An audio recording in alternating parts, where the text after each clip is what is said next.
నేనిచ్చిన పళ్ళకి ఇవి చాలు కృష్ణ.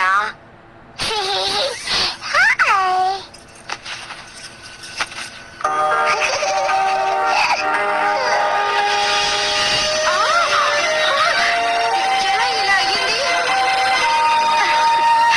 ఇది విష్ణువు ఆశీర్వాదమే. కానీ అది విష్ణు ఆశీర్వాదం కాదు. నీకింకా అర్థం కాలేదా యశోదా? అది కృష్ణుడి మహిమ. కానీ ఇదెలా సాధ్యం?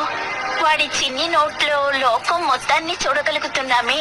నిజంగా వింతగా ఉంది. కృష్ణ, ఒకసారి నోరు చూపివా?